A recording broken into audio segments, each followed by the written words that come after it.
പ്രിയ തൊഴിലാളി സുഹൃത്തുക്കളെ, Kerala electrical wiremen and supervisors association Tripunithura ഇന്ന് ഒരു പ്രക്ഷോഭത്തിന്റെ പാതയിലാണ്. നമ്മുടെ പ്രവർത്തന മേഖലയിൽ നേരിടുന്ന പ്രതിസന്ധികളെക്കുറിച്ചും മുന്നോട്ടുള്ള നമ്മുടെ പ്രക്ഷോഭ പരിപാടികൾ എങ്ങനെയായിരിക്കണം എന്നതിനെക്കുറിച്ചും നിങ്ങളെ അറിയിക്കുന്നതിനു വേണ്ടിയാണ് ഈ ശബ്ദ സന്ദേശം. ഇത് നിങ്ങൾ നമ്മുടെ മേഖലയിലെ മറ്റു സുഹൃത്തുക്കൾക്കും ഷെയർ ചെയ്യുക.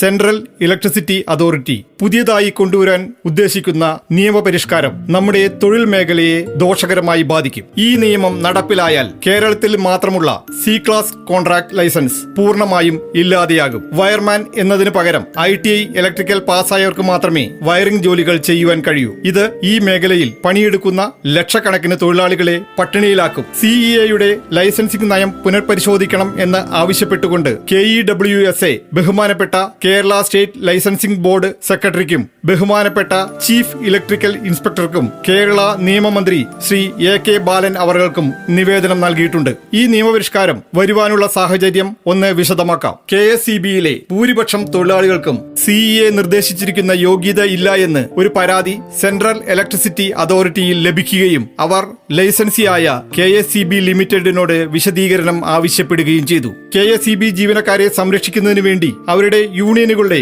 സമ്മർദ്ദ ഫലമായി കേരള ഗവൺമെന്റ് ഒരു ഗവൺമെന്റ് ഓർഡർ ഇറക്കുകയും KSEB-യിലെ ജീവനക്കാരെ സംരക്ഷിക്കുകയും ചെയ്തു. എന്നാൽ വയറിംഗ് മേഖലയിലെ ലക്ഷക്കണക്കിന് ജീവനക്കാരെ ബാധിക്കുന്ന നിയമപരിഷ്കാരത്തിന് ഒരു മാറ്റവും ഇതുവരെ ഉണ്ടായിട്ടില്ല. ആയതിനാൽ കേരളത്തിൽ മുഴുവൻ ചിതറിക്കിടക്കുന്ന നമ്മുടെ തൊഴിലാളികളുടെ പ്രതിഷേധം അറിയിക്കുന്നതിനു വേണ്ടി ഒരു മൊബൈൽ ആപ്ലിക്കേഷൻ KEWSA തൃപ്പൂണിത്തുറ നിർമ്മിച്ചിട്ടുണ്ട്. ഈ ശബ്ദ സന്ദേശത്തോടൊപ്പം ആപ്ലിക്കേഷന്റെ ലിങ്കും ഷെയർ ചെയ്യുന്നു. നിങ്ങൾ ആപ്ലിക്കേഷൻ ലിങ്ക് ഓപ്പൺ ചെയ്ത് ലിങ്കിന് താഴ്വശത്തായി നിങ്ങളുടെ പേരും വയർമാൻ പെർമിറ്റ് നമ്പറും ആധാർ നമ്പറും രേഖപ്പെടുത്തി സമർപ്പിക്കുമ്പോൾ കേരളത്തിലെ ഈ മേഖലയിൽ പ്രവർത്തിക്കുന്നവരുടെ പ്രതിഷേധം യൂണിയന് സമാഹരിക്കുന്നതിനും തുടർന്ന് ബഹുമാനപ്പെട്ട chief electrical inspector government of ഇന്ത്യക്കും കേന്ദ്ര നിയമകാര്യ വകുപ്പിനും ഇത് കൈമാറാനും കഴിയും. ഈ സംരംഭത്തിൽ എല്ലാ തൊഴിലാളികളും ഭാഗഭാക്കാകണമെന്ന് Kerala electrical wiremen and supervisors association Thrippunithura വിനയപുരസ്സരം അഭ്യർത്ഥിക്കുന്നു. തൊഴിൽ സംരക്ഷണത്തിനായി ഒരുമിച്ച് കൈകോർക്കാം. ജയ് KEWSA.